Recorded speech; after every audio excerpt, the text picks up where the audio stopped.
뉴스에 시작합니다. 저는 동정민입니다. 대통령실이 국정쇄신의 첫 단추를 꿰지 못하고 있습니다. 국무총리와 비서실장 인선에 난항을 겪으며 혼선까지 빚어졌는데요. 오늘 종일 문재인 정권 때 장관 최측근 인사였던 박영선 국무총리, 양정철 비서실장설로 정치권이 발칵 뒤집혔습니다. 대통령실은 검토한 적 없다고 공식 입장을 냈지만 실제 대통령 의중에 있는 인물로 전해집니다. 야당 인사까지 폭을 넓히는 취지였던 걸로 전해지는데 오늘 혼선에 대통령실의 시스템 자체가 흔들리고 있다는 지적도 제기됩니다. 첫 소식 조영민 기자입니다. 총선 참패 후 사의를 표명한 국무총리와 대통령 비서실장 후임 인선을 두고 대통령실이 혼란을 겪고 있습니다.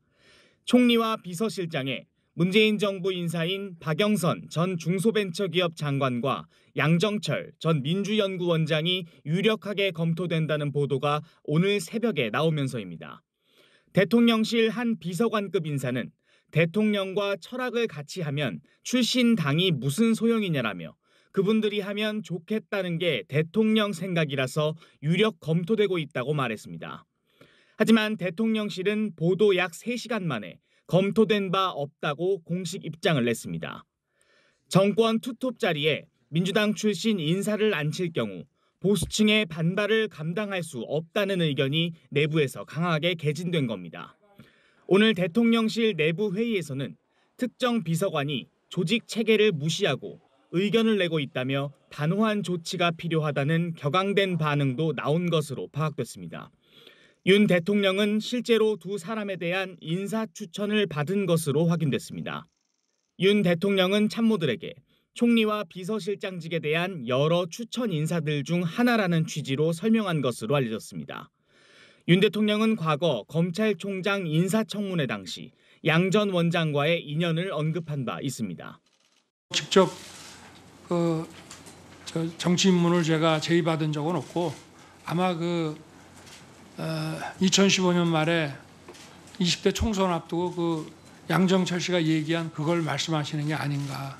네, 그렇다 그러면 박영선 전 장관은 지난해 4월 윤 대통령의 미국 방문 당시 하버드대 강연에 직접 참석하기도 했습니다.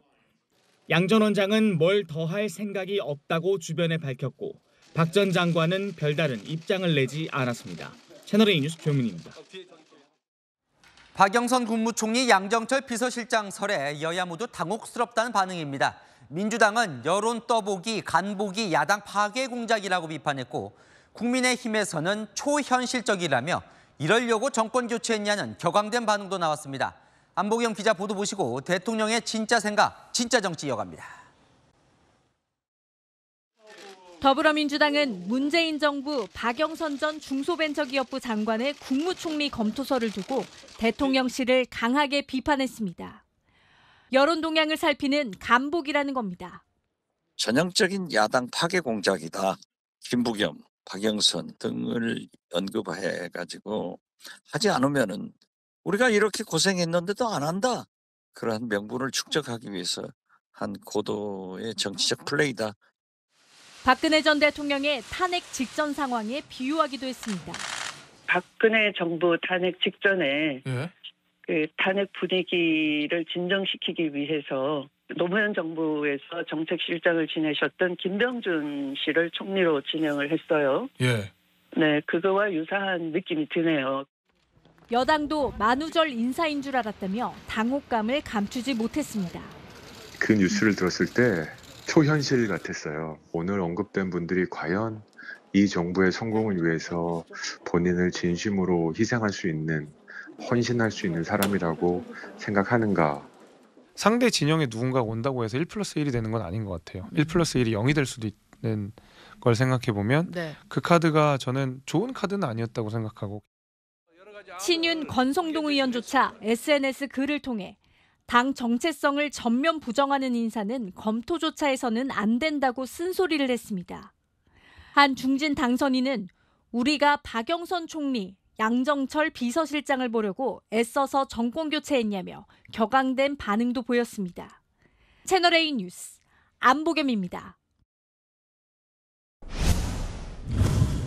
진짜 정치, 정치부 송찬욱 차장 나와 있습니다. 쇼킹한 카드였습니다. 박영선 국무총리, 양정철 대통령 비서실장. 대통령이 진짜 검토한 거 맞습니까? 일단 저희 취재 결과 대통령이 여러 후보군 중 하나로 검토한 건 맞습니다.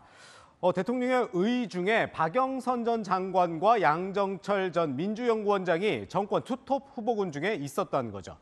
어제 윤석열 대통령은 국무회의에서 국민을 위해 내가 못할 게 뭐가 있겠나라고 했잖아요. 지금까지 거론된 후보군에 야당이 다 부정적인 상황에서 본인이 신뢰할 수 있는 인물 중 민주당 출신까지 후보군을 넓히는 아이디어 차원으로 검토했던 겁니다. 자, 그런데 이 두 사람은 문재인의 사람으로 볼 수 있는 거 아닙니까? 그렇죠. 양정철 전 민주연구원장은 이 문재인 전 대통령과 취임 전에 히말라야 트레킹을 갈 정도로 각별한 사이고 대선 때 전략을 짰었습니다. 윤 대통령과도 인연이 깊은데요. 검찰총장 인사청문회 당시 직접 밝힌 적이 있습니다. 2015년 박근혜 정권 당시 윤 대통령이 자천돼 있던 대구고검 근무 시절 알게 됐고 총선 출마 권유도 받았다는 겁니다. 문재인 당시 대통령에게 윤 대통령을 검찰총장으로 추천한 인물이 양 전 원장으로 알려져 있습니다. 박영선 전 장관은 문재인 정부에서 중소벤처기업부 장관을 지냈죠. 윤 대통령이 박근혜 정부 당시 국정원 댓글 수사로 좌천됐을 때 야당목 국회 법사위원장이던 박 전 장관이 힘을 보태며 각별해진 걸로 알려져 있습니다. 지난해 4월 윤 대통령이 미국 하버드대에서 연설할 때 참석을 하기도 했습니다. 부부간의 모임도 여러 차례 가질 정도로 친분이 깊은 걸로 전해지는데 폭넓게 등용을 한다는 차원에서 검토가 된 겁니다. 근데 검토를 했다면 왜 대통령실은 또 검토를 안 했다고 부인을 하는 겁니까? 이게 제가 이 취재한 바는 이렇습니다. 오늘 새벽에 이 박영선, 양정철 인선 기사가 나왔고 대통령실이 공식적으로 검토된 바 없다고 공지한 시각 오전 8시 53분입니다. 대통령실은 매일 아침 비서실장 주재로 수석을 포함한 주요 참모회의가 열리는데요. 이 자리에서 검토된 바 없다는 공식 입장으로 정리가 됐습니다. 보수층이 흔들릴 수 있다는 우려가 강하게 제기됐기 때문인데요. 아무리 총선 참패했다고 해도 총리와 비서실장이라는 정권 핵심 자리를 민주당 출신 인사에게 내준다는 걸 받아들일 수 없다는 거죠. 또 백보 양보하더라도 야당의 동의가 필요한 국무총리는 몰라도 비서실장 자리를 양 전 원장이 하는 건 말도 안 된다는 의견도 나온 걸로 알려졌습니다. 자, 그럼 이 참모회의 지금 얘기를 했는데 그 공식 라인에서는 대통령이 검토하는지도 몰랐었던 겁니까? 그러니까 이게 지금 시스템에 이 혼선이 빚어진 건 지금 분명해 보이거든요. 일단 박영선, 양정철 카드가 비서실장, 정무, 홍보, 공식 라인에서 검토한 건 아닌 걸로 취재됐습니다. 대통령실 내 제3의 라인을 통해 여론을 살피려고 했고 그 과정에서 언론에 보도가 된 겁니다. 저희 취재 과정에서도 혼선 기류가 느껴졌는데요. 이 보도 직후 인사와 관련돼 있는 대통령실 핵심 관계자는 황당한 얘기다. 대통령이 그렇게 하겠는가라고 상황을 정확히는 알지 못한 모습이었습니다. 그런데 인사 업무와 무관한 다른 대통령실 관계자는 대통령과 철학을 같이 하는 사람이라면 당적이 무슨 소용이냐면서 유력하게 검토하고 있다고 했습니다. 공식 라인으로 정식 검토해보기 전에 여론을 살펴보는 차원의 해풍이었다는 게 대통령실의 설명인데 이 대통령실의 시스템이 제대로 작동하고 있는지 우려스러운 대목인 건 분명해 보입니다. 그러면 이제 두 사람을 쓸 가능성은 없어졌다고 봐야 하는 건가요? 물론 윤석열 대통령은 여전히 이 양정철 전 원장의 이 책사로서의 능력에 대해서는 높게 평가하는 걸로 알려졌습니다. 하지만 양 전 원장은 정치에서 손을 뗐다면서 비서실장설을 부인했습니다. 아직 미국에 체류 중인 박 전 장관은 곧 한국에서 뵙겠다고 귀국을 예고했는데요. 이 가능성을 완전히 닫을 수는 없지만 이 내부 반발이 거센 상황에서 크지는 않아 보입니다. 네, 지금까지 진짜정치 송찬욱 차장이었습니다. 이런 여권의 혼선 속에 이재명 민주당 대표는 긴급 경제 상황 점검 회의를 열었습니다. 윤석열 정부가 경제를 못 챙기니 야당이 챙기겠다며 처분적 법률이라는 개념을 들고 나왔습니다.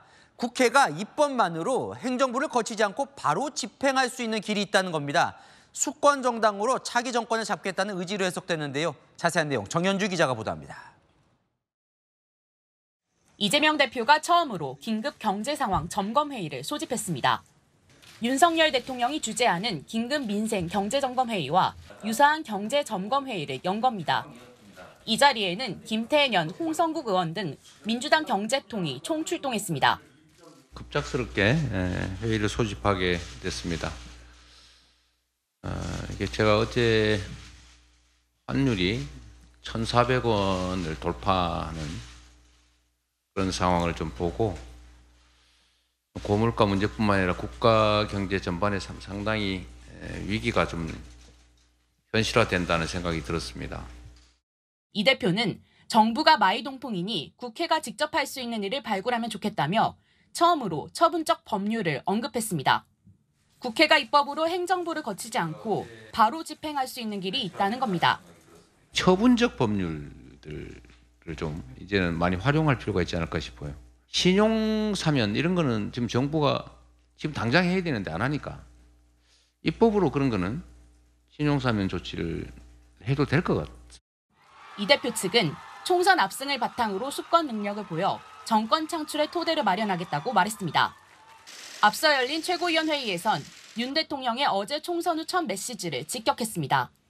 어제 대통령의 말씀을 들은 다음부터 갑자기 또 가슴이 꽉 막히고 답답해지기 시작했습니다. 안전벨트를 준비해야 될 것이다. 전 국민에게 1인당 25만 원씩 지급하는 총 13조 원 규모 민생회복지원금을 정부에 재차 공식 제안했습니다. 채널A 뉴스 정현주입니다. 민주당이 오늘 윤석열 대통령을 또 고발했습니다. 벌써 8번째 고발인데요. 현직 대통령 수사가 쉽지 않다는 걸 알면서 왜 이렇게 계속 고발을 하는 걸까요? 천민영 기자입니다. 친명 인사들이 주도하는 더불어민주당 검찰독재정치탄압대책위원회가 고위공직자 범죄수사처를 찾았습니다. 윤석열 대통령이 검찰총장 재직 시절 특수활동비를 용도 외에 사용했다는 의혹을 제기하며 업무상 배임 혐의로 고발하기 위해서입니다. 언론 보도에 따르면 윤석열 검찰총장은 재임 중 총장목 특수활동비 이른바 현금 저수지를 약 78억 원 규모로 조성해 놓았고 이들은 국고에 손실을 미친 금액이 7억 568만 원에 달한다고 주장했습니다. 한동훈 전 국민의힘 비상대책위원장에 대해서도 법무부 장관 시절 검찰이 자료를 제대로 공개하지 않았다며 직권남용죄 위반 혐의로 수사 요청했습니다. 민주당의 윤 대통령 고발은 이번이 8번째. 지난 2022년 9월 공직선거법 위반 혐의를 시작으로 올해 들어서만 6번 고발에 나섰습니다. 연이은 대통령 고발 행렬에 민주당 관계자는 특검을 위한 명분 쌓기라고 했습니다. 고발해봤자 검찰이 수사하지 않으니 특검으로 해결할 수밖에 없다는 논리로 이어진다는 겁니다. 22대 국회에서 범야권 192석을 바탕으로 윤 대통령을 직접 수사 대상으로 명시한 특검법이 발의될 수 있다는 관측도 나옵니다. 대검찰청은 특활비가 특정 시점에 맞춰 집중적으로 집행됐다는 언론 보도에 대해 문제점이 없는 걸로 확인됐다고 반박한 바 있습니다. 채널A 뉴스 전민영입니다.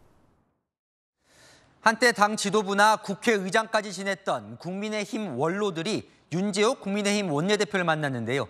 대통령도 당도 완전히 바뀌어야 한다며 통렬한 반성이 필요하다 쓴소리를 쏟아냈습니다.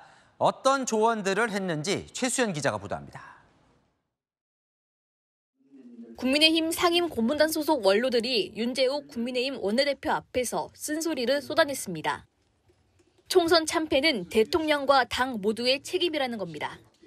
이번에 이 참패의 원인은 대통령의 불통 그리고 우리 당의 무능에 대한 국민적 심판이라고 생각하고 있습니다. 당을 향해서는 대통령의 직언을 할 수 있어야 한다고 꼬집었습니다.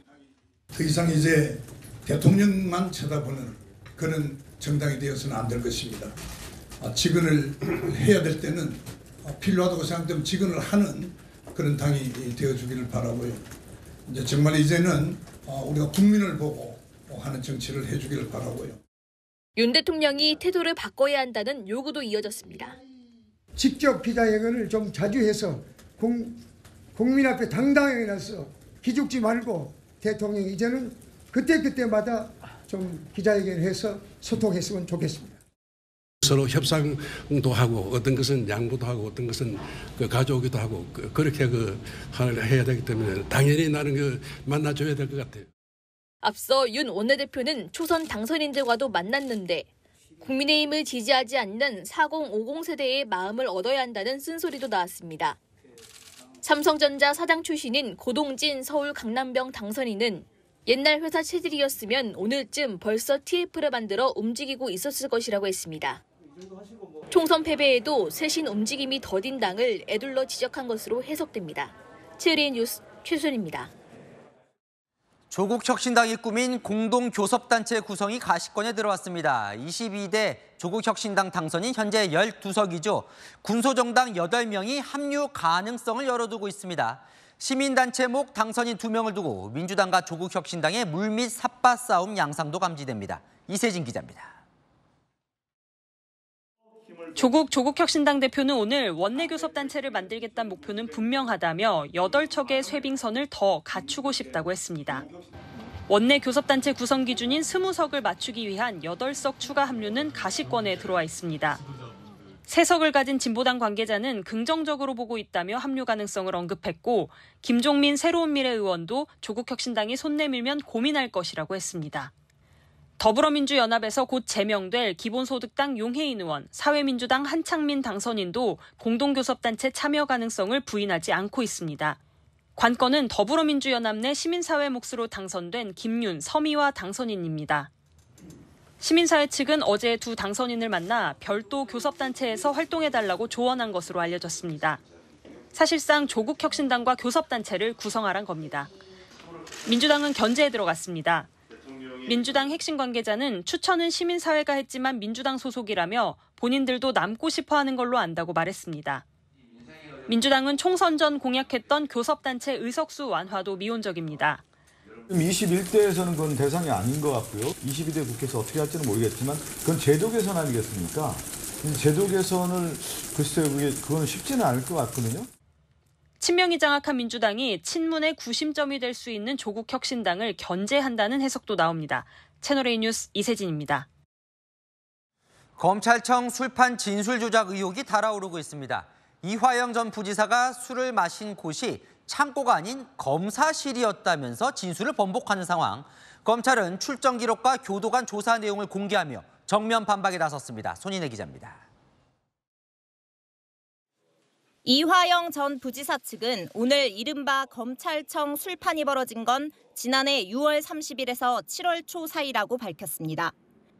그러면서 장소는 1313호 검사실 안에 있는 진술 녹화실이라고 주장했습니다. 지난 4일엔 검사실 복도 맞은편 1315호 창고라고 했는데 말이 바뀐 겁니다. 이 전 부지사 측은 술자리에는 김성태, 방용철, 수사검사와 수사관, 쌍방울 관계자 등이 있었다며 쌍방울 관계자가 오후 5시경 연어를 가져왔고 김성태 전 회장이 얼굴이 시뻘개질 때까지 술을 마셔 검찰이 술 깨게 만들어 보냈다고 한다고 주장했습니다. 민주당은 강경파인 철험회 소속 민형배 의원을 단장으로 진상조사단을 꾸리기로 했습니다. 이화영, 김성태, 방용철 이 출정 기록을 공개하면 되지 않겠습니까? 그리고 담당 교도관이죠. 그러니까 이화영, 김성태, 방용철을 담당하는 교도관을 조사할 필요가 있겠고. 민주당은 내일 수원지검 앞에서 규탄 기자회견을 열고 수원구치소도 항의 방문합니다. 그러자 검찰도 반박에 나섰습니다. 출정 기록상 이화영, 김성태, 방용철 세 사람이 함께 조사를 받고 식사한 건 지난해 6월 30일이 마지막인데 이날엔 3명이 별도 건물인 구치감에서 식사한 것으로 확인됐다고 밝혔습니다. 또 개호교도관 38명 전원, 조사에 입회한 이화영 측 변호인까지 확인한 결과 음주 등은 없었다고 강조했습니다. 당시 쌍방울 관계자가 출입한 사실도 없다고 덧붙였습니다. 보존기간 30일이 지난 CCTV 외에 교도관 확인, 출정 기록 등 민주당이 요구한 자료를 토대로 맞받아친 겁니다. 검찰은 이 전 부지사가 허위 주장을 계속할 경우 법적 대응도 검토하겠다고 밝혔습니다. 채널A 뉴스 손인혜입니다.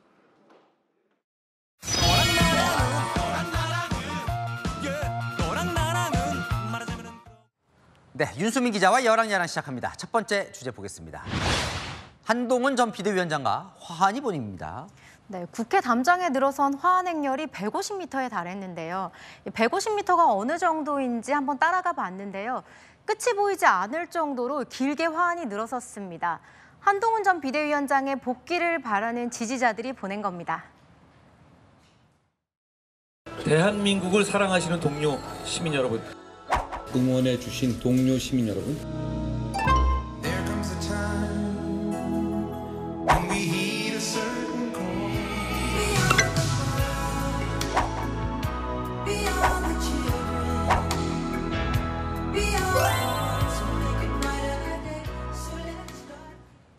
뭐라고 길게 쓰여져 있는데 볼까요? 한동훈 돌아오라, 뭐 보고 싶다는 문구도 있더라고요. 네, 홍준표라는 이름이 붙은 화환도 있었는데요.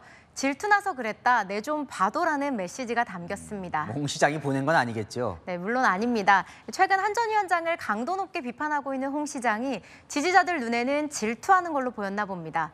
지지자뿐만 아니라 당내에서도 한 전 위원장의 복귀를 바라는 목소리가 나왔습니다. 저는 본인의 선택입니다만 어쨌든 시기야 어떻게 됐든 좋은 정치인으로 돌아오시기를 기대합니다. 돌아오시면 좋겠습니다. 네, 다음 주제 보겠습니다. 자, 요즘 김재섭 국민의힘 당선인 두고 저런 얘기 많이 나오죠. 네. 김재섭 당선인이 당대표 하마평에도 오르내리고 있죠. 할 말 다 하는 30대 정치인이라는 점에서 제2의 이준석 대표로 거론되자 김 당선인 선을 그었습니다.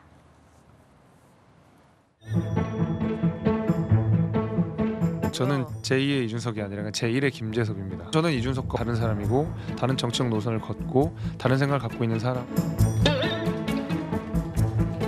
저 역시도 배울 게 많고 당대표라는 자리 자체가 과분하고요. 나는 이준석과 다르다. 완전히 선을 긋네요. 네, 이준석 대표는 오늘 당에서 더 세게 나가라며 김 당선인을 부추기기도 했습니다. 젊은 당선인들 지금 확고한 의사표시를 좀 했으면 좋겠다. 지금 이 작금의 위기를 도외시하는 모습을 보이진 않았으면 좋겠다. 이준석 대표와 가까운 김종인 전 상임고문은 김재섭 당대표의 부정적인 평가를 내놓기도 했습니다. 지금 분위기에서 김재섭이 소위 설단 대표가 된다 하더라도 결국 가서는 또 이준석 꼴이 날 가능성도 있어요. 나이 젊은 사람이 왜 앉아서 옛날 나이 많은 사람들을 지배하는 그 꼴을 못 봐 그냥. 네, 주제 하나 더 보겠습니다. 여야 원내대표네요. 민주당이 국회를 독식? 무슨 얘기일까요? 민주당 내에서 22대 국회 상임위원장을 모두 가져가야 한다는 목소리가 나왔습니다. 이론상으로 보면은 168석이 넘어가는 순간 그냥 한 당이 다 가져도 됩니다. 그래도 국회는 돌아가니까요.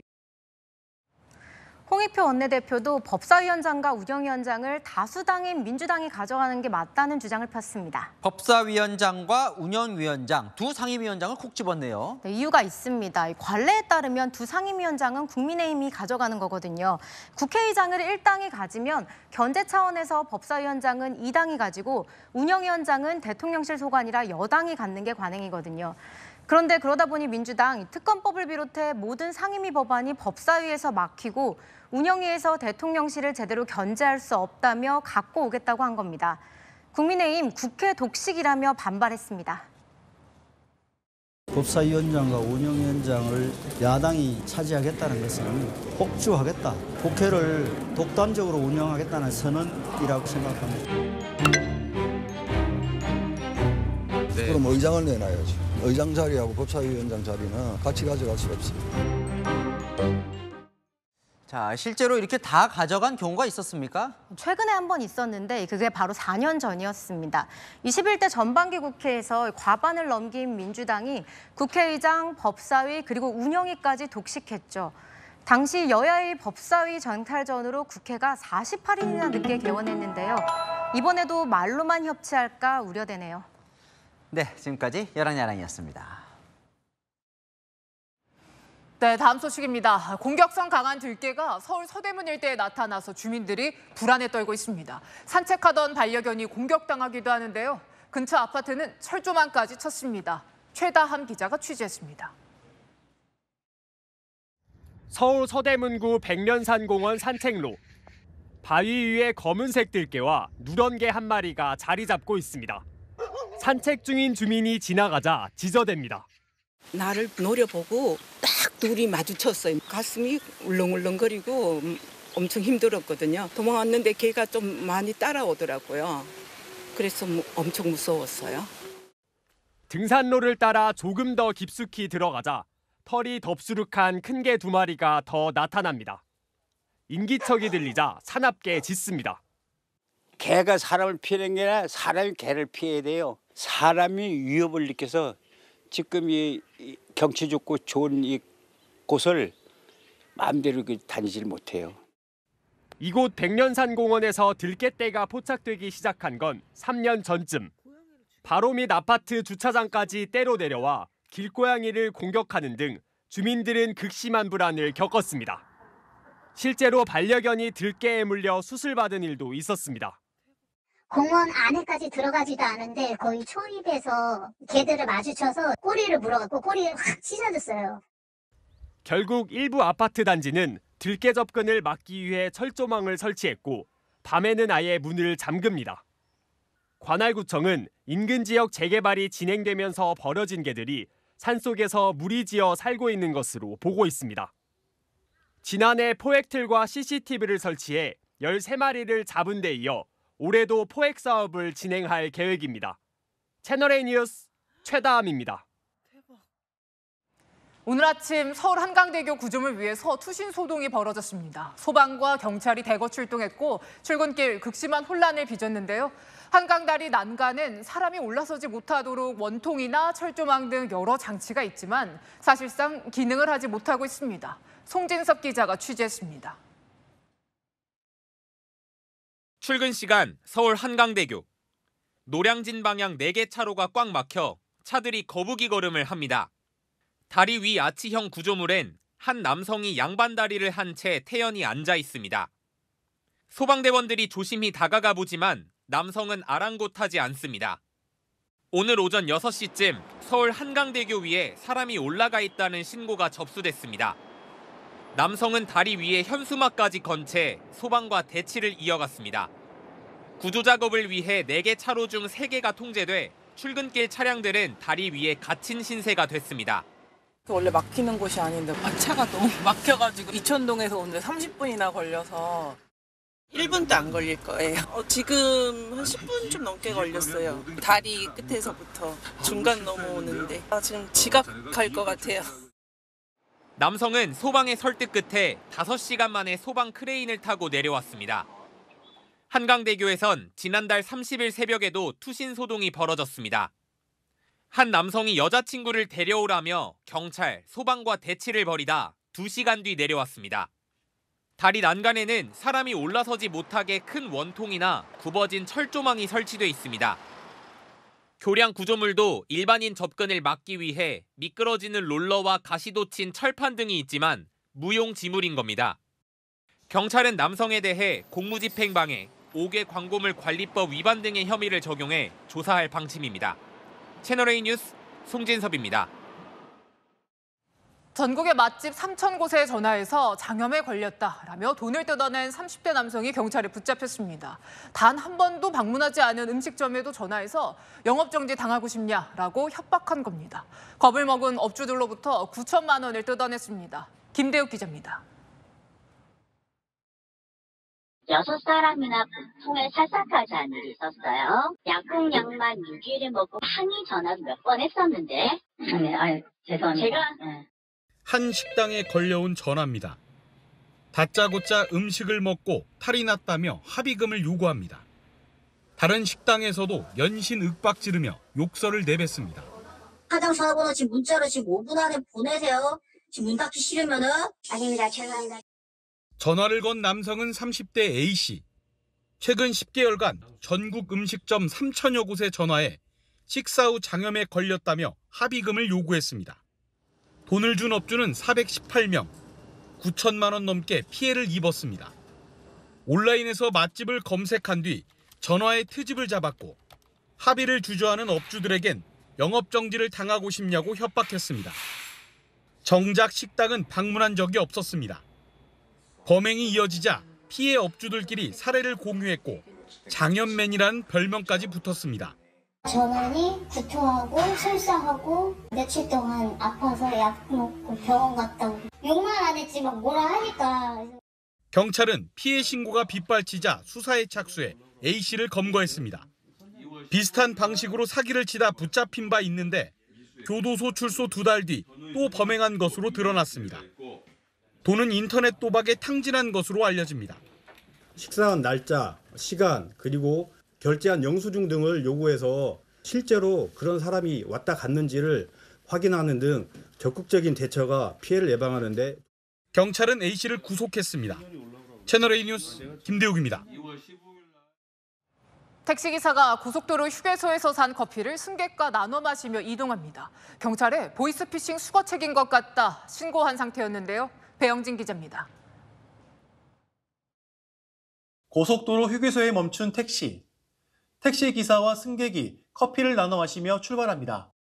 앞서 택시기사는 휴게소에서 승객이 보이스피싱 수거책인 것 같다고 112에 신고했습니다. 휴게소 가고 이제 신고하려고 화장실 좀 갔다가 오겠다고 커피를 사주고 먹을 걸 주고. 승객은 실제 보이스피싱 수거책, 양양에서 60대 피해자에게 3,500만 원을 받아가려다 수상한 낌새를 채고 춘천으로 이동하던 길이었습니다. 행동을 수상히 여긴 택시기사의 눈썰미를 피하지 못했습니다. 출장 왔으면 가방이라도 들든가. 그래 저번에 한번 제가 못 모르고 한 번은 보이스피싱범을 한번 태워줘갖고 경찰 분들이 찾아와갖고 블랙박스 확인하고 이랬거든요. 근데 그 사람하고 수법이 똑같더라고요. 신고를 받은 경찰이 택시를 따라 붙자 승객은 건물 화장실로 숨었지만 20분 만에 덜미가 잡혔습니다. 이 씨는 지난 1월에도 홍천에 가서 돈을 줘야 한다는 80대 승객 말을 듣고 112에 신고해 보이스피싱 피해를 막은 바 있습니다. 할머니 요 은행에서 보내면 되지 왜 택시비 한 15만 원씩 버리면서 돈을 주냐고. 그러니까 그 사람이 꼭 가지고 오라고 그랬다 이랬는데 전화기는 계속 켜져갖고. 경찰은 사기 미수 혐의로 수거책을 조사하는 한편 이 씨에 대해 포상을 검토하고 있습니다. 채널A 뉴스 배영진입니다. 네, 푸른 바다와 기암절벽으로 절경을 자랑하는 강릉 해안 산책로인데 수입차 한 대가 서 있습니다. 추억을 남길 수 있도록 포토존을 만들었다는 건데 관광객들 반응은 어떨까요? 강경모 기자가 현장 취재했습니다. 천연기념물 437호 정동진 해안단구를 끼고 조성된 해안 산책로입니다. 기암절벽과 동해안 바다를 볼 수 있는 관광명소로 최근 연장 공사가 끝나 다시 문을 열었습니다. 그런데 바다를 배경으로 빨간 외제 승용차가 등장했습니다. 바다부채길이 새롭게 조성되면서 강릉시는 개장일인 지난 15일에 맞춰 이곳 태상공원에 빨간색 외제 승용차를 가져다 놨습니다. 강릉 관광개발공사가 관광객들이 바다를 배경으로 사진을 찍을 수 있도록 전시한 겁니다. 중고차 구입에 500만 원 예산이 들었습니다. 어촌유지 300사업으로 진행이 된 거거든요. 정동항 쪽을 개발하는 부분이다 보니까 그게 포토존을 설치를 했으면 좋겠다 하는 게 이제 주민들 의견이라서. 방문객들의 반응은 엇갈립니다. 그러니까 바다니까 차가 있으니까 좀 뭐랄까 생뚱맞았고요. 의자를 놓거나 배를 놓거나 좀 쉬어갈 수 있는 게 차라리 낫지 않을까 그렇게 생각합니다. 너무 새롭고 보기 좋고 신기해요. 저는 너무 좋아요. 비용을 떠나 자연경관이 좋은 곳에 굳이 차를 설치할 이유가 있냐는 반응도 나옵니다. 바닷가가 행성쇼는 지금 2시까지 될 거고. 공사 측은 현재까지 승용차 관련 민원은 없었다며 일단 지켜보겠다는 입장입니다. 채널A 뉴스 강경모입니다. 봄을 맞아 나들이 가는 길, 고속도로에서는 위험운전이 늘었습니다. 과속에 난폭운전에 운전 중 휴대전화 사용까지. 무더기로 적발된 단속 현장, 신선미 기자가 동행했습니다. 고속도로를 달리는 차량. 그런데 운전자는 전방 대신 휴대전화를 보고 있습니다. 운전 중 휴대전화를 사용하면 벌점 15점과 범칙금 6만 원이 부과됩니다. 왜 운전하시면서 이렇게 휴대폰 분치하셨어요? 세우역 가시지 그러셨어요. 위험하게. 시속 160km 가까이 달리는 SUV 차량도 포착됩니다. 차선 변경이 금지된 실선 차로를 오가며 난폭 운전을 이어갑니다. 암행 순찰차가 추적해 적발한 운전자는 역시나 변명이 앞섭니다. 화장실 너무 급해요. 아니 화장실 급했으면 저 포국 영업소로 빠졌어야죠. 영업소? 이거 보고 왔죠. 버스 전용 차로를 위반하는 승합차도 적발됩니다. 6명 이상 타고 있어야 하는데 정작 운전자 혼자 타고 있습니다. 막히게 피곤한 상태로 아니라고 싶어요. 원래 6명 탈 수 있다는 건 알고 계세요? 행락철을 맞아 경찰이 헬기와 암행순찰차 등을 동원해 단속을 벌였는데 2시간 만에 117건의 법규 위반 차량이 적발됐습니다. 다수의 가족들이 많이 이동을 할 겁니다. 그래서 나의 안전도 중요하지만 다른 사람 안전도 생각해서 안전운전을 꼭 하셔야 한다. 경찰은 향후에도 지속적인 단속을 펼칠 계획입니다. 채널A 뉴스 신선미입니다. 성상품화를 부추기고 풍속을 해친다는 이유로 논란을 빚은 성인 페스티벌, 지자체들의 반대에 부딪혔죠. 주최 측이 이번엔 개최 장소로 서울 압구정 일대를 택하자 강남구청이 일대 업소에 페스티벌을 개최하면 행정처분을 받을 수 있다는 공문을 보냈습니다. 남성의 본능은 그 자체로 범죄시된다며 논쟁에 뛰어든 정치인도 나타났습니다. 강태현 기자입니다. 강남구청은 압구정 일대 300여 개 식품 접객 업소에 공문을 발송했습니다. 성인 페스티벌을 개최할 경우 식품위생법 위반으로 영업정지 등 행정처분을 받을 수 있다는 내용을 꼼꼼히 명시했습니다. 성인 페스티벌 주최 측은 압구정 카페 골목에서 행사를 진행한다며 티켓 구매자에게만 장소를 공개한다고 밝혀 이처럼 불특정 업소에 모두 공문을 보낸 겁니다. 행사 장소 색출에 나선 강남구청은 지역 상인회에 행사가 개최되지 않도록 협조도 요청했습니다. 대한민국 최고 핫한 거리, 특히 압구정 노대역을에서 이런 성인 행사를 한다는 자체가 굉장히 힘듭니다. 일본 성인 배우들이 출연하는 성인 페스티벌은 지역 주민과 지자체의 반발로 경기 수원, 파주를 거쳐 서울로 넘어왔습니다. 성인 페스티벌은 서울 한강공원에 있는 이 선상 주점에서 다시 열릴 예정이었지만 서울시가 불허 방침을 밝히면서 또 장소를 옮겼습니다. 결국 압구정 카페 골목까지 옮겨간 겁니다. 행사 주최 측은 채널A와의 통화에서 지자체 등의 반발을 예상하고 있었다며 일종의 노이즈 마케팅이라고 주장했지만 행사 자체를 원천 봉쇄당할 처지가 된 겁니다. 이런 가운데 천하람 개혁신당 비례대표 당선인은 SNS에 여성들의 본능은 정당한 것으로 인정되는 반면 남성들의 본능은 그 자체로 범죄시된다며 개최 허가를 요청했습니다. 성인 페스티벌 논란이 정치권으로까지 확산되는 모양새입니다. 채널A 뉴스 강태현입니다. 이스라엘이 이란을 향해 예고한 고통스러운 보복이 시작됐습니다. 이란을 직접 타격하는 대신에 헤즈볼라 같은 주변 세력들을 공격하며 피말리기 전략이 들어갔는데요. 확전을 우려하던 서방 국가들도 반색하며 대이란 제재 논의에 착수했습니다. 조아라 기자입니다. 레바논의 한 해안 도시. 이스라엘 드론이 달리는 차량을 정조준하자 큰 폭발이 일어납니다. 이 차량에는 친이란 무장정파 헤즈볼라의 로켓 공격 담당 지휘관 이스마일 유세프 바지가 타고 있었습니다.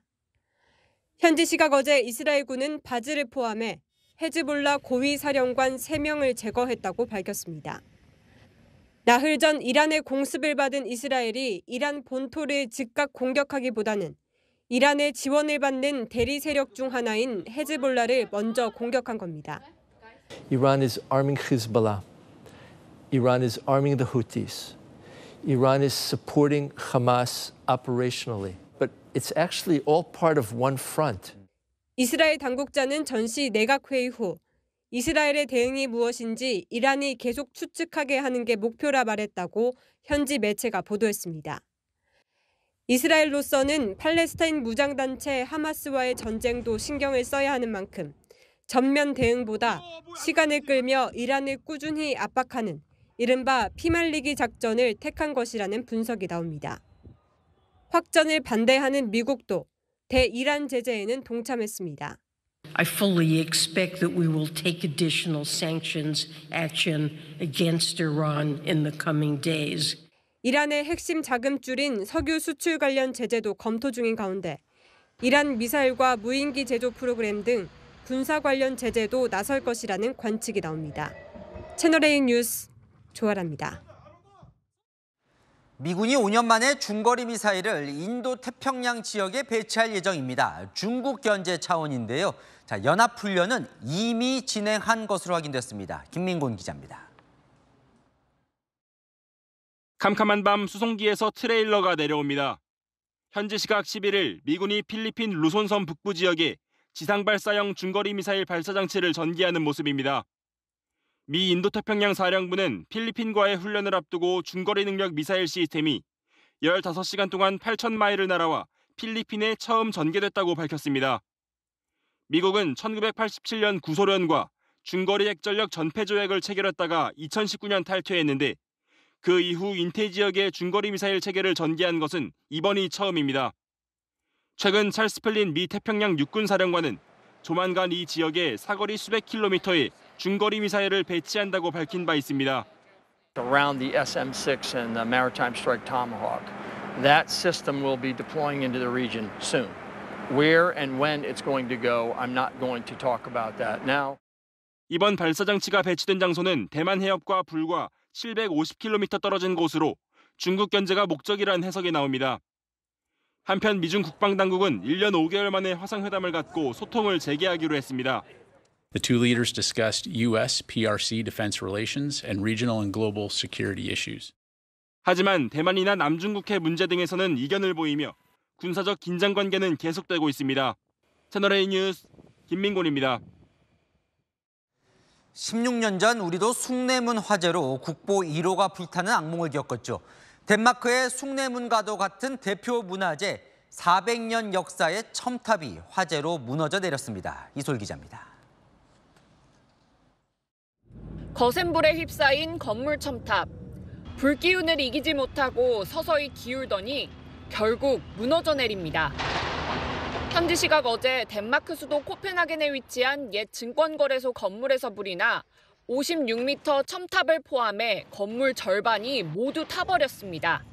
And it was like a big pine tree in the woods just falling down. And there was flames all over and it was a terrible sight. 17세기에 지어진 옛 증권거래소는 많은 관광객들도 찾는 덴마크의 대표적 문화유산입니다.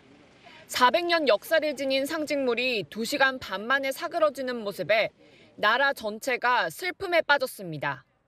It means so much to us Copenhageners, and even my parents who are from the other part of Denmark has a little miniature figure of Børsen in the living room. Så på den måde er det jo en 400-årig kulturhistorie, der er gået tabt, ikke bare for København, men også for Danmark. 건물 안에 있던 명화와 문화재를 단 한 점이라도 꺼내기 위해 시민들은 소방대원을 돕기도 했습니다. 이 건물은 현재 상공회의소 본부로 쓰이고 있었는데 옛 건축 스타일을 되살리기 위해 복원 작업이 한창이었습니다. 건물 내 작업자들은 대피해 인명피해로 이어지진 않았습니다. And it was the center for trade in Northern Europe for 400 years, and it was a house with 400 people working in there, working for Danish enterprises and companies.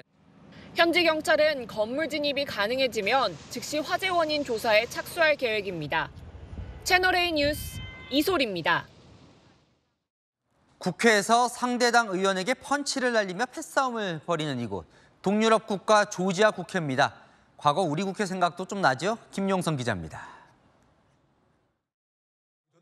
흑해연한 국가 조지아의 국회의사당 회의장에서 한 의원이 연단에 나와 법안을 설명합니다. 그런데 한 남성이 갑자기 고함을 치며 달려들더니 얼굴을 향해 주먹을 날립니다. 현지 시각 15일 조지아의 한 야당 의원이 연설 중이던 집권여당 대표를 폭행하는 사건이 벌어졌습니다. 흥분한 동료 의원들도 함께 뒤엉키며 주먹을 날리는 등 집단 난투극으로 번졌고 이 장면은 그대로 생중계됐습니다. 야당 의원이 주먹을 날린 이유는 여권이 밀어붙이고 있는 법안 때문입니다. 해외에서 자금을 지원받는 언론사와 비정부 기구를 외국 대행기관으로 등록해 관리하는 건데 야당과 시민단체들은 사회를 통제하고 재갈을 물리는 법이라며 반발하고 있습니다. 특히 친러시아 성향의 현 여권이 반러시아 성향의 시민과 언론을 억압하려는 의도가 깔려 있다는 우려에 연일 대규모 시위까지 벌어지고 있습니다. Against freedom of media, against freedom of organizations. 조지아가 유럽연합 가입을 추진하고 있는 상황에서 유럽연합마저 민주주의적 가치와 양립할 수 없는 법안이라며 비판하고 있어 내부 갈등은 더욱 깊어지고 있습니다. 채널A 뉴스 김용성입니다. 네, 삼성전자를 비롯해 전자계열사 임원 모두 이르면 이번 주말부터 주 6일 근무에 들어갑니다. 중동 위기부터 고환율과 치솟는 유가까지 여러 악재에 대응하기 위한 비상경영에 돌입하는 겁니다. 김재혁 기자의 보도입니다. 삼성전자를 비롯해 삼성 SDI, 삼성 SDS 등 주요 전자 계열사 임원들에게 최근 주 6일 근무를 권고하는 방침이 전달됐습니다. 이르면 이번 주말부터 계열사 임원들이 주 6일 근무에 돌입합니다. 삼성전자 주력인 반도체 사업은 1분기 흑자 전환에 성공했지만 커지는 중동발 위기부터 고물가, 고환율, 장기화를 우려해 비상 경영에 나선 겁니다.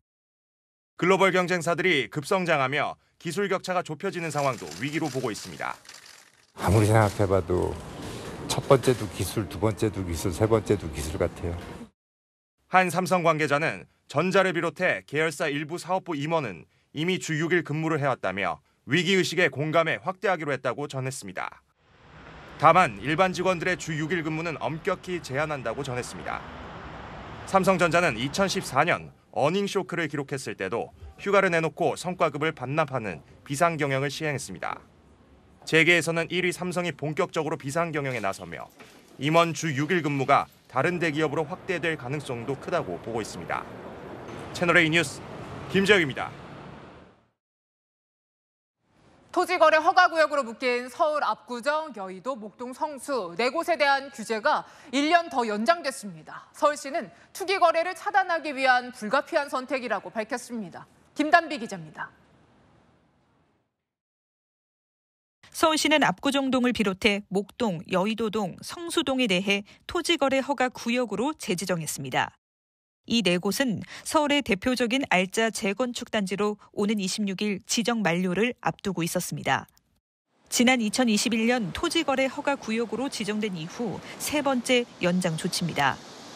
서울시는 개발 기대감이 높은 지역에서 구역 지정이 해제될 경우 투기 수요의 유입 가능성이 커질 것으로 판단했다고 설명했습니다.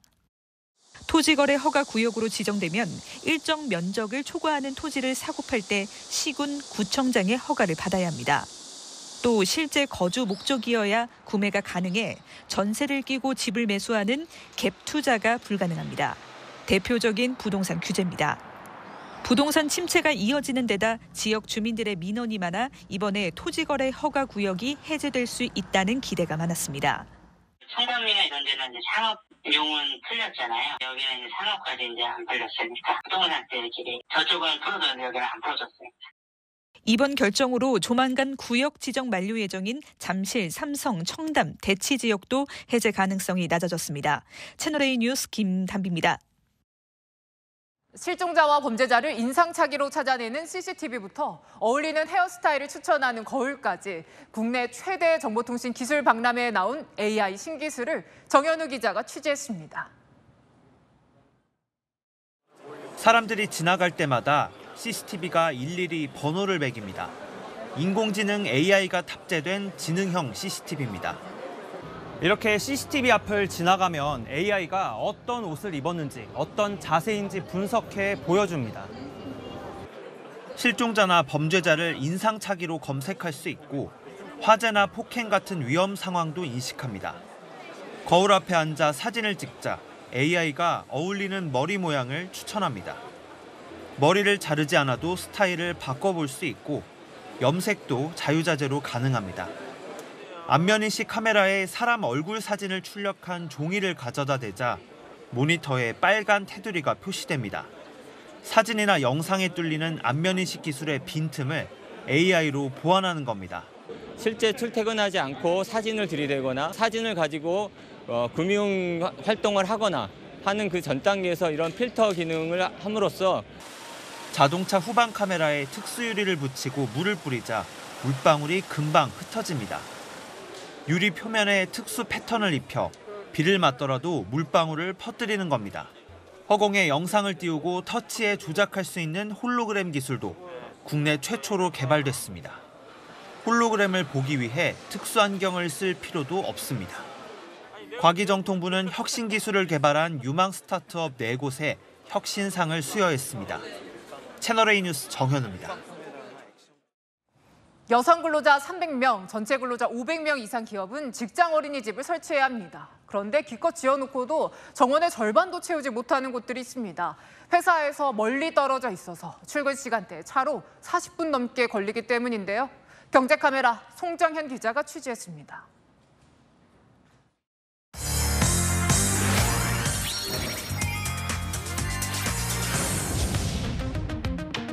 정원이 37명인 서울 송파구의 한 직장 어린이집. 12명만 다니는데 비 오는 날 아침이라 등원하는 어린이는 대여섯 명에 불과합니다. 중구에 위치한 본사에서 17km 떨어져 있어 출근 시간대 차로 40분 넘게 걸리기 때문입니다. 요금을 안 하겠다. 퇴근길에 이틀을 모르겠는데 돌아가야 된다. 이렇다 보니 인근에 거주하는 계열사 직원만 이용합니다. 그것도 계속 얘기는 하고 있지만 그 중구 쪽이 땅값이 비싸기 때문에. 서울의 또 다른 기업도 직장 어린이집이 출퇴근 시간 회사에서 차로 30분 이상 걸리다 보니 49명 정원에 9명만 찾습니다.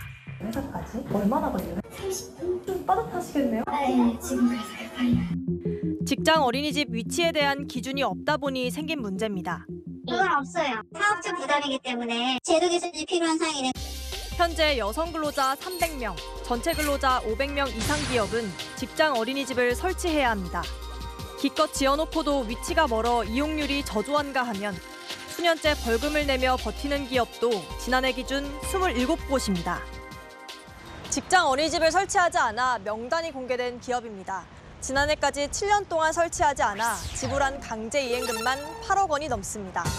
한 번에 최대 1억 5천만 원의 강제금이 부과되지만 이곳을 포함해 4곳은 7년 이상 명단에 이름을 올리고 있습니다. 2022년 기준 50인 정원의 보육시설 연간 운영비는 평균 4억 원. 지난해 한 패션업체 임원이 어린이집 운영비보다 벌금이 싸다고 발언한 이유입니다. 전문가들은 직장 어린이집을 회사 10분 내 거리에 짓거나 근로자가 원하는 곳에 위탁하는 방식을 제안합니다.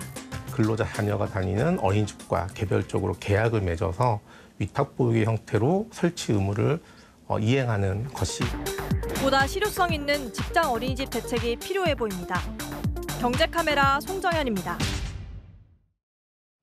어제 이승엽의 프로야구 통산 홈런 기록과 동률을 이뤘던 최정이 오늘 신기록 도전에 나섰는데요. 아쉽게도 첫 타석에서 몸에 공을 맞아서 경기를 마감했습니다. 현장으로 가보겠습니다. 조현선 기자, 팬들의 안타까움이 크겠어요. 네, 이곳 문학 경기장은 최정 선수의 홈런 신기록을 보기 위해 보시다시피 많은 팬들이 몰렸는데요. 그런데 그 기대가 경기 초반부터 무너졌습니다. 1회 말 첫 타석에서 기아 선발 투수 크로우의 공에 맞아 오늘 경기를 마감했습니다. 왼쪽 가슴에 시속 150km나 되는 빠른 공이 강타해 숨쉬기가 힘든 상황이었습니다.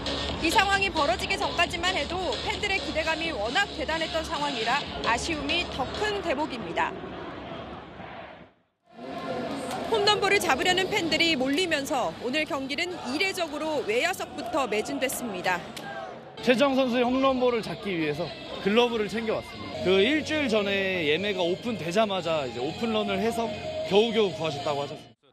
2003년 이승엽이 아시아 신기록을 세울 당시 열기가 떠오르지만 다른 점이 하나 있습니다. 당시 잠자리채 열풍이 불었지만 이제는 안전을 위해 잠자리채는 반입 자체가 금지돼 있습니다. 지금까지 문학경기장에서 채널A 뉴스 조현선입니다. 파리올림픽이 100일 앞으로 다가왔습니다. 그리스 헤라 신전에서 성화가 채야됐는데요. 우리 선수단은 선전을 다짐했습니다. 정윤철 기자입니다. 고대 올림픽 발상지인 그리스 올림피아 헤라 신전. 대제사장 역할을 맡은 그리스 배우가 성화봉에 불을 붙이자 파리올림픽을 밝힐 성화가 타오릅니다. 성화 봉송은 관례에 따라 그리스 선수가 첫 주자로 나섰습니다. 성화는 다음 달 프랑스에 도착한 뒤 만여 명의 주자를 거쳐 7월 26일 올림픽 성화대에 점화됩니다. 100년 만에 세 번째 하계올림픽을 유치한 파리는 올림픽 준비가 한창입니다. 파리의 상징 에펠탑 앞에는 비치발리볼 경기장이 마련되고 베르사유 궁전에선 승마 경기를 준비 중입니다. 사상 첫 야외 개막식이 진행될 예정인 센강에선 유람선과 보트가 리허설로 분주합니다. 올림픽이 100일 앞으로 다가온 가운데 새벽 훈련으로 하루를 시작한 한국 선수단. 이어 열린 격려 행사에선 다 함께 선전을 다짐했습니다. 원팀! 전반적인 세대 교체와 경기력 저하로 성적 전망은 밝지 않지만 수영을 비롯한 강세 종목에서 선전이 기대됩니다. 굉장히 이쁘게 잘 지어놨더라고요. 그 이쁜 수영장에서 이쁜 수영과 이쁜 포디움에 올라가고 싶어요. 한편 대한체육회는 경기력 향상을 돕기 위해 12년 만에 올림픽 사전 훈련 캠프를 프랑스 현지에 만들 예정입니다.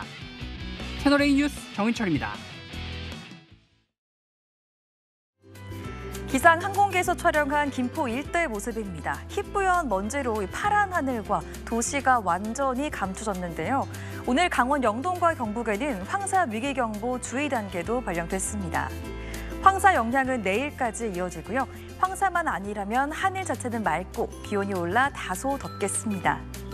내일 미세먼지 농도가 대부분 나쁨, 경남 지역은 매우 나쁨까지 오릅니다.